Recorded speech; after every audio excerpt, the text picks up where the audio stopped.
एक गुरुकुल के आचार्य अपने शिष्य की सेवा से बहुत प्रभावित हुए। विद्या पूरी होने के बाद जब शिष्य विदा होने लगा तो गुरु जी ने उसे आशीर्वाद के रूप में एक दर्पण दिया। वह साधारण दर्पण नहीं था। उस दिव्य दर्पण में किसी भी व्यक्ति के मन के भाव को दर्शाने की क्षमता थी। शिष्य गुरु के इस आशीर्वाद से बड़ा प्रसन्न था। उसने सोचा कि चलने से पहले क्यों न दर्पण की क्षमता की जांच कर ली जाए।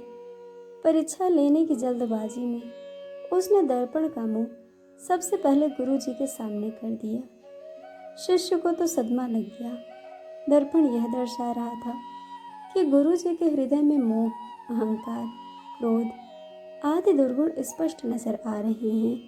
मेरे आदर्श, मेरे गुरु जी इतने अवगुणों से भरे हैं। यह सोचकर वह बहुत दुखी हुआ। दुखी मन से वह दर्पण लेकर गुरुकुल से रवाना हो गया। लेकिन रास्ते भर मन में एक ही बात चलती रही कि जिन गुरु जी को समस्त दुर्गुणों से रहित एक आदर्श पुरुष समझता था, लेकिन दर्पण ने तो कुछ और ही बता दिया। उसके हाथ में दूसरों को परखने का यंत्र आ गया था, इसीलिए उसे जो मिलता उसकी परीक्षा ले लेता। उसने अपने कई इष्ट मित्रों तथा अन्य परिचितों के सामने दर्पण रखकर उनकी परीक्षा ली। सबके हृदय में कोई न कोई दुर्गुण अवश्य दिखाई दिया। जो भी अनुभव रहा सब दुखी करने वाला। वह सोचता जा रहा था कि संसार में सब इतने बुरे क्यों हो गए हैं। सब दोहरी मानसिकता वाले लोग हैं। जो दिखते हैं दरअसल में वे हैं नहीं। इन्हीं निराशा से भरे विचारों में डूबा हुआ दुखी मन से वह किसी तरह अपने घर पहुंच गया। उसे अपने माता पिता का ध्यान आया। उसके पिता की तो समाज में बड़ी प्रतिष्ठा थी।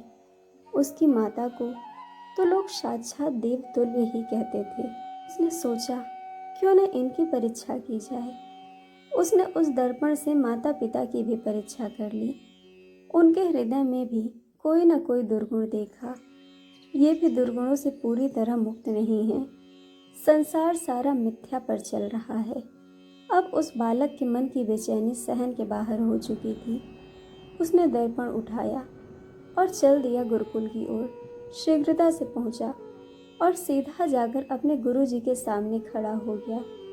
गुरु जी उसके मन की बेचैनी देखकर सारी बात का अंदाजा लगा चुके थे।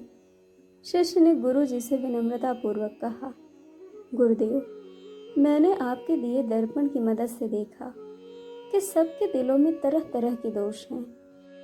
कोई भी दोष रहित सज्जन मुझे अभी तक क्यों नहीं दिखा। क्षमा के साथ कहता हूँ कि स्वयं आप में और अपने माता पिता में मैंने दोषों का भंडार देखा।